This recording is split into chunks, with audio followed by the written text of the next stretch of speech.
결혼 7년 차의 주부입니다. 평소에도 사연을 잘 듣고 있어요.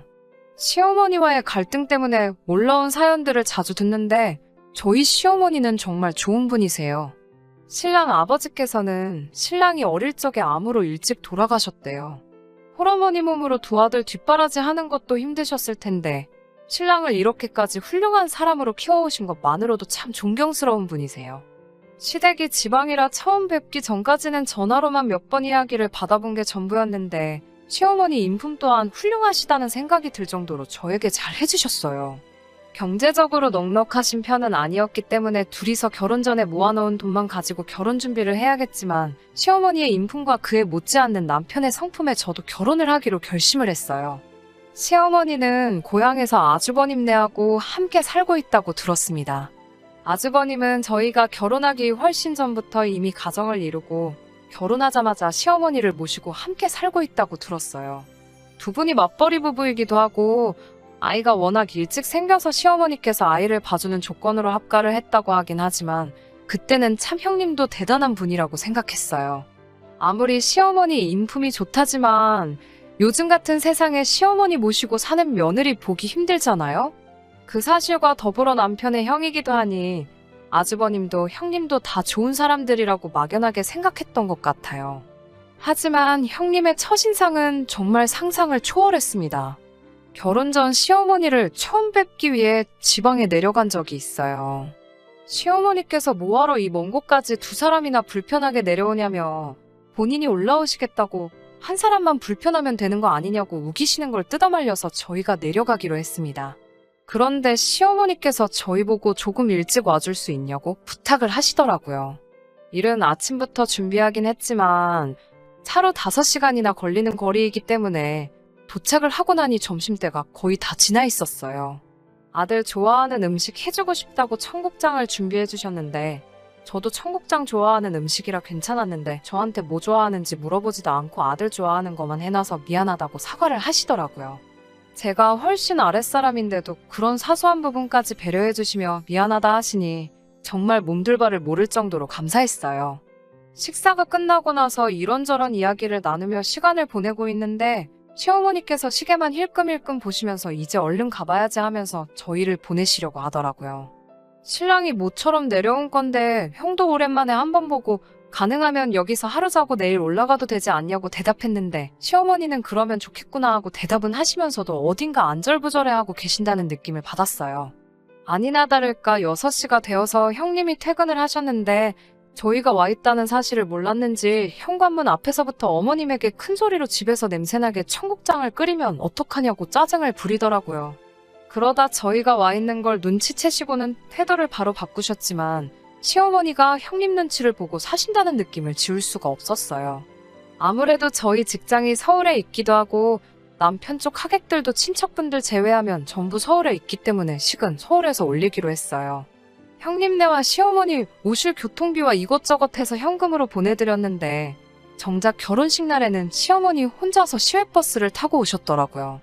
일이 바빠서 결혼식에는 못 오겠다는 말만 당일날 전하시고 시어머니 혼자 보낸 거죠. KTX도 있고 편한 교통편이 더 많았을 테고 당일 교통비 및 호텔까지 보내드린 금액이 상당한데 버스를 태워 보낸 부분도 이해가 가지 않았습니다. 시어머니는 괜찮다고 어쨌든 본인도 탈없이 도착했고 돈도 아끼게 되었으니 좋은 거 아니냐며 저희가 더 캐묻지 못하게 하셨지만 정말 찜찜하기 짝이 없었어요. 결혼식이 끝나고 나서 저희는 신혼여행 때문에 시어머니를 바래다 드리지 못했지만 가시는 길에는 편하게 가시라고 KTX도 끊어드리고 도착해서도 택시 타고 가시라고 용돈도 넉넉히 챙겨드렸어요. 시어머니는 남편에게 형이 일 때문에 요즘 스트레스가 이만저만이 아니니 오늘을 가지고 괜히 전화하고 그러지 말라고 당부를 하고 가셨습니다. 아무튼 그렇게 저희는 탈없이 식을 올리고 신혼생활을 시작하게 되었습니다.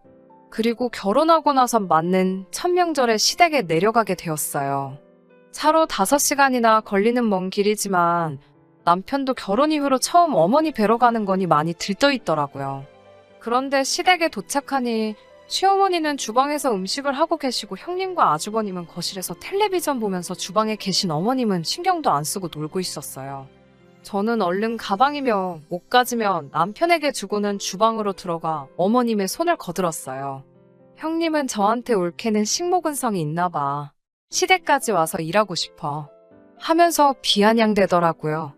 자기 남편의 어머니께서 혼자 일하고 있는데도 그런 식으로 말을 하는 게 이해가 가지 않았어요.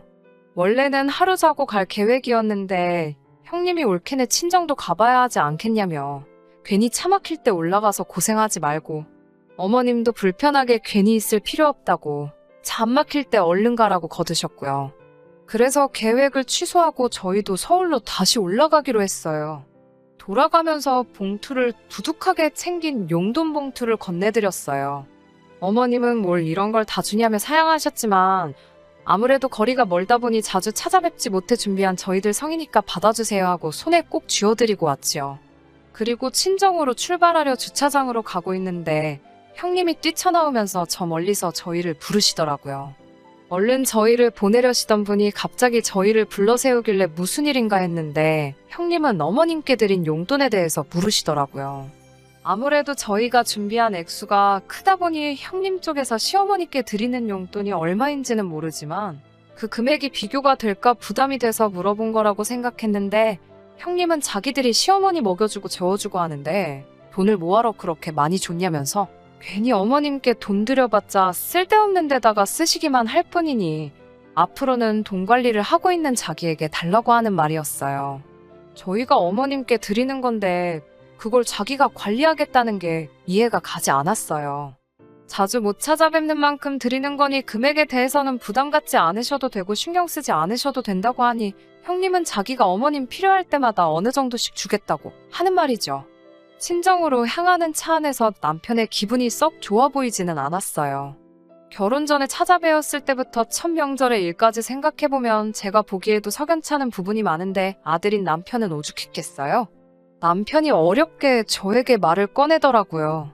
아무래도 어머니가 형님 내서 좋은 대우를 받고 계시는 것 같지 않아서 마음에 걸린다고 저만 괜찮으면 어머님을 서울로 모셔와 함께 살면 어떻겠냐고 합가를 제안했어요.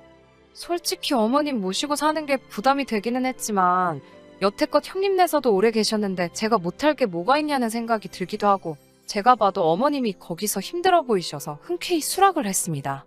남편이 저한테 고맙다고 평소에 한 번도 보이지 않던 눈물까지 보였어요. 그리고 명절이 끝난 뒤 시어머니께 전화를 드렸지요. 시어머니는 걱정 안 해도 된다고 하셨어요. 형님이 행동이나 말이 그래도 자기를 잘 챙겨주기도 하고 형님네 아이 7년 동안 봐주면서 정도 많이 들은 데다가 평생을 살아온 고향을 떠나고 싶지 않다고 하시며 저희의 제안을 거절했어요. 그리고 미국에 계시는 언니, 그러니까 저에겐 시이모님 되시는 분이 한국에 돌아오시면 둘이서 조용히 살기로 정했다고 노후 문제도 걱정할 필요가 없다고 못을 박으셨죠. 시이모님은 어린 시절에 근처 군부대에 주둔하던 미군을 만나 미국으로 시집을 가셨다고 들었어요. 실제로 뵌 적은 한 번도 없어요. 그런데 미국으로 건너가자마자 모진 차별과 변해버린 남편 때문에 얼마 안 가서 이혼을 하시게 되었고 그렇게 애도 없이 혼자서 미국에서 자수성가를 하셨다고 들었어요. 연락이 그동안 안 되다가 몇 년 전에 다시 연락이 닿아서 은퇴를 한국에서 하신다는 시이모님이 한국에 살 곳을 마련해서 같이 살기로 했다는 사실을 저희에게 처음 말씀해 주셨어요. 그때 되면 시이모님이 연금도 많이 나오고 사업이며 정리한 재산들로 둘이서 먹고 살기에 충분하니 걱정 말라고도 하셨고요. 형님이 말한 것도 있지만 그 뒤로도 어머님 용돈은 항상 어머님께 따로 챙겨드렸어요. 형님은 끝까지 저희한테 그 돈자기들이 먹을 것도 아닌데 왜 이렇게 고집을 부리냐고 성질을 부렸지만 저희도 대충 짐작되는 부분이 있었기 때문에 형님이 원하는 대로 하지 않았습니다. 아주 효자났네, 효자났어 하면서 어떻게 다른 사람도 아니고 가족도 못 믿어서 이 세상 어떻게 살아갈 거냐고 쓴소리를 하더라고요. 아무튼 그렇게 시간이 지나 현재까지 오게 되었습니다. 몇 달 전에 형님네서 더 이상 시어머니를 모시지 않겠다는 소식을 듣게 되었습니다. 애초에 결혼 초부터 시어머니를 모실 생각이 있었기 때문에 시어머니가 서울로 올라오셔서 저희와 같이 사는 건 문제가 되지 않았어요. 그런데 갑자기 아무런 징조도 없이 시어머니를 더 이상 모실 생각이 없다는 그 이유라도 알고자 왜 그러시는 거냐고 물어봤어요. 형님은 애한테서 노친내 냄새 난다고 학교 친구들한테 놀림을 받는다더라. 이제 사춘기고 중요한 시기인데 애 인생을 어머님 때문에 망칠 수 없지 않느냐, 이런 말도 안 되는 이유를 대더라고요. 남편이 그런 게 이유가 되냐고 형님께 호통을 치니 평소에 효자인 척은 다 하더니 막상 이제 와서 모시라니까 그건 또 싫으냐고 비아냥대시더군요. 점점 서로 언성이 높아지다가 형님이 개풀도 없는 시어머니 평생 모실 생각 없다고, 그리고 그때 미국에 계시던 시이모님께서 돌아가셨다는 말도 처음 듣게 되었습니다. 아이도 어느 정도 다 컸으니 시이모님 오셔서 어머님 분가하실 날만 기다리며 살았다네요. 그리고 여태 모셔온 기간이 있으니 시이모님이 오셔서 시어머니가 그 집에서 나갈 때 가지고 계시던 집을 형님 내서 전부 증여를 받기로 되어 있었나 봐요. 그런데 그 집이 뭐 몇십억짜리인 것도 아니고 시골의 작은 아파트라서 금액은 얼마 하지는 않지만 그동안에라도 키워줬으니 겸사겸사 했는데 시이모님 돌아가시고 어머님이 분가를 못하게 되니 여태까지 그거라도 받으려고 언젠가는 시이모님과 함께 살 어머님 데리고 살아준 건데 돈 1억에 세금까지 내면 그게 얼마나 된다고, 그 돈 받자고 시어머니를 돌아가실 때까지 평생 모시고 사는 건 수지타산이 맞지 않다고, 여태껏 자기들이 모신 거나 다름이 없으니 이제는 저희 보고 모시라고 하는 말인 거예요. 서울로 올라오신 시어머니의 모습은 많이 우울해 보이셨어요. 짐가방이라고 가져오신 게 작은 여행가방 하나밖에 없더라고요. 옷가지도 몇 개 없으셨고 저희 집에 계시면서도 자꾸 집안일을 하셔야 된다는 강박 같은 게 있으신 건지 한시도 가만히 계시질 못하더라고요. 어머님께 집안일 같은 거는 안 하셔도 된다고 편히 계시라 말을 했는데 그날 엄청 슬프게 우셨어요. 그동안 어떤 삶을 살아오셨는가 짐작이 되더라고요. 저희도 맞벌이 부부인지라 퇴근하고 오면 몸이 피곤하기도 했지만 시어머니와 여기저기 그동안 못 먹으셨을 좋은 음식들도 나가서 사 먹고 주말에는 가볼 만한 곳을 찾아서 시어머니 모시고 나갔다고 왔어요. 그렇게 셋이서 재미나게 살고 있던 어느 날 미국에서 걸려온 전화 한 통을 받게 되었어요. 본인을 미국에서 사무실을 하고 있는 변호사라고 소개하면서 시이모님께서 돌아가시기 전에 한국에 부동산을 사놓으신 게 있는데 중거법에 의해 부동산 소재지인 대한민국 상속법이 적용되어서 반계열 쪽인 시어머니께서 상속을 받게 되었다는 소식이었습니다. 그 부동산의 가치는 무려 10억이 넘었어요. 그 기쁜 소식에도 시어머니는 끝까지 형님네 걱정을 하더라고요. 물론 자기를 이렇게 내팽겨친 형님네가 괘씸하기는 하지만 손주와 정도 많이 들었고 얼마 되지 않지만 주기로 했던 고향집을 형님네에게 물려주고 싶다고 하셨습니다. 그리고 얼마 전 어머님과 함께 형님네에 다녀왔어요. 형님은 저희를 보자마자 인상부터 쓰시고 모셔보니까 같이 못 살 것 같아서 다시 찾아온 거냐고 보자마자부터 비아냥대더라고요. 그러니까 그때 용돈도 어머님을 드릴 게 아니라 자기한테 줬으면 좋았지 않냐면서 그 돈이라도 자기한테 줬으면 몇 년은 더 모시고 살았을 수도 있는데 끝까지 효자 노릇한다고 고집부린 그 꼴 좀 보라면서 낄낄대더라고요. 저희 어머님이 찾아오신 뜻도 모르고 말이에요. 어머님도 처음에는 좋은 마음으로 고향집 증여를 해주러 찾아가신 거였지만 계속 그런 식으로 나오는 태도에 화가 많이 나셨나 봐요. 형님에게 그러면 내가 가지고 있는 집은 필요가 없느냐고 저희들에게 전부 다 줘도 괜찮겠냐며 물어보더라고요. 형님은 대번에 그깟 거 얼마나 한다고 아직도 집 가지고 유세를 부리시냐며 원한다면 유산포기각서까지 써주겠다고 먼저 말하더라고요. 형님이 유산포기각서를 작성하고 공증까지 받는 데는 2시간도 채도 걸리지 않았습니다. 공증받은 포기각서를 전해받고 나서야 어머님은 형님께 이모님께서 남겨주신 유산에 대해서 말을 꺼내셨어요. 이건 내가 생각한 게 아닌데 하는 혼란스러운 표정으로 아무 말도 잊지 못하던 형님의 표정이 아직도 생각나네요. 아무리 그래도 10년을 넘도록 한 집에 살아온 시어머니를 끝까지 그 이용같이만 생각하던 형님은 그 죄를 달게 받은 거나 마찬가지이지요. 어머님은 지금 시이모님이 남겨준 그 집에서 혼자 지내고 계십니다. 같이 살자고 저와 남편이 몇 번을 말씀드렸지만 한동안은 혼자 된 자유도 누려보고 싶다고 하십니다. 포기각서를 받기는 했지만 어머님은 고향집을 형님네 아이, 손자에게 물려주실 생각을 가지고 계신 것 같아요. 그래도 애는 잘못이 없지 않느냐 하시더라고요. 저희도 욕심부릴 생각 없습니다. 그 집이 형님네 아이에게 돌아갔을 때 그 돈을 갖게 될 사람들은 안 봐도 눈에 뻔하지만 어머님의 뜻에 따르기로 정했어요.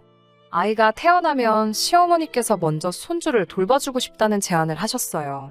저희도 이제 좀 더 여유를 찾아 저희들의 미래를 더 빠르게 준비할 수 있을 것 같습니다. 어머님께 하루빨리 이쁜 손주 안겨드리고 싶어요. 앞으로 저희들의 행복한 삶을 기도해주세요. 끝까지 들어주셔서 감사합니다. 오늘의 사연은 여기까지입니다. 구독과 좋아요, 알람 설정 부탁드리고 더 좋은 사연으로 다시 찾아뵙겠습니다. 감사합니다.